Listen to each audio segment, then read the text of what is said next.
ఉన్నందుకు నిజంగా గర్వపడుతున్నామని చెప్పి నేను ఈ సందర్భంగా తెలియజేస్తూ సెలవు తీసుకుంటాను. శ్రీ ధనసరి అనసూయ సీతక్క గారు.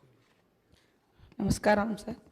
థర్డ్ తెలంగాణ లెజిస్లేటివ్ అసెంబ్లీ స్పీకర్గా మీరు ఎన్నికైనందుకు చాలా సంతోషంగా ఉంది సార్. మీకు శుభాకాంక్షలను తెలియజేస్తూ మీ వ్యక్తిగత జీవితంలో కానీ రాజకీయ జీవితంలో కానీ ఎన్నో రకాల ఒడిదుడుకులను ఎదుర్కొని ఈ స్థాయికి రావడం మాలాంటి అణగారిన వర్గాల నుంచి వచ్చినటువంటి బిడ్డలకు మీ జీవితం కూడా ఆదర్శప్రాయం, స్ఫూర్తిదాయకం. 2009లో కూడా నేను ఈ అసెంబ్లీలో ఈ సభలో ఉండడం జరిగింది. గత 5 years నుంచి మేమంతా పక్కపక్కనే ఒకే క్వార్టర్స్లో ఉండి మీరు ఎదుర్కొన్నటువంటి వ్యక్తిగత జీవితంలో మీ సతీమణి గారు కోల్పోవడం ఇట్లాంటివన్నీ కూడా మిమ్మల్ని చూసినప్పుడు మీరెంతో నిబ్బరంగా ఉన్నటువంటి తీరు ఇవన్నీ కూడా చాలా చెలించినటువంటి సందర్భం. ఈరోజు మిమ్మల్ని చూస్తే చాలా గర్వంగా ఉంది. అదే కాకుండా ఒక అణగారిన వర్గాల నుంచి అంచబడ్డ వర్గాల నుంచి వచ్చినటువంటి బిడ్డలు ఎదగాలంటే ఎన్ని కష్టాలు ఉంటాయో తెలిసినటువంటి వ్యక్తులుగా మీ జీవితం మా అందరికి కూడా ఆదర్శప్రాయం. మీరు ఒదుగుతూ ఎదిగిన తీరు దేశానికి ఒక ఆదర్శవంతం. తప్పకుండా మీరు మమ్మల్ని అందరినీ కూడా సమన్వయం చేసుకొని సభ యొక్క ఔన్నత్యాన్ని ముందాతనాన్ని కాపాడతారని భావిస్తూ ధన్యవాదాలు. సెలవు తీసుకుంటాను. శ్రీ వి ప్రశాంత్ రెడ్డి గారు. అధ్యక్ష, మొట్టమొదటిగా తమరు 3వ తెలంగాణ శాసనసభ స్పీకర్గా ఏకగ్రీవంగా ఎన్నికైనందుకు తమరికి శుభాకాంక్షలు తెలియజేస్తున్నాను. అధ్యక్ష,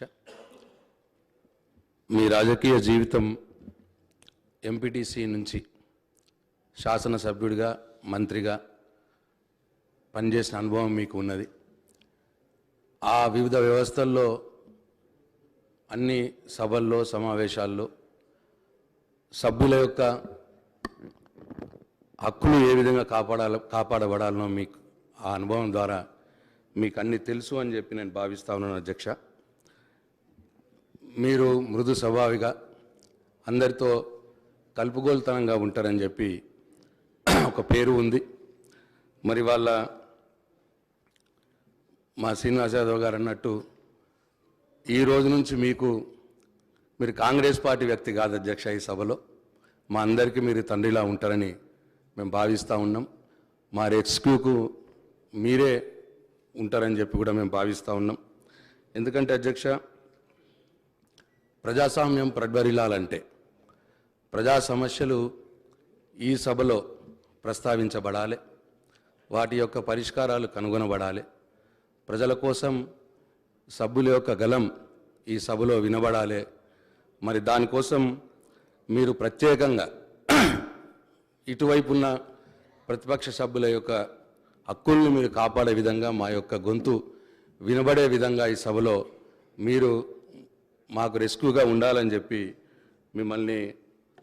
మేము ఆశిస్తూ ఉన్నాం. అధ్యక్ష, మేము పోయిన సభలో అంటే దానికోసం మాకే ఎక్కువ టైం ఇస్తారని చెప్పి కూడా ఆశిస్తూ ఉన్నాం. పోయిన సభలో మీకు ఎక్కువ టైం, అప్పుడున్న ప్రతిపక్షాలకు ఎక్కువ టైం ఇవ్వడానికి నేను ఎల్ఏ మినిస్టర్గా మా నాయకుడు ఆదేశాల మేరకు శాయశక్తుల ప్రయత్నం చేసినాం అధ్యక్ష.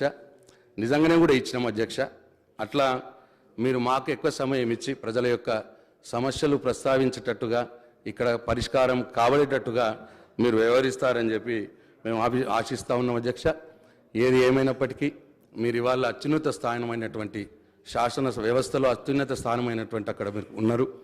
మరి మీరు మీ బాధ్యతల నిర్వహణలో విజయం సాధించాలని ఆ భగవంతుని మనస్ఫూర్తిగా కోరుకుంటూ సెలవు తీసుకుంటున్నాను అధ్యక్ష.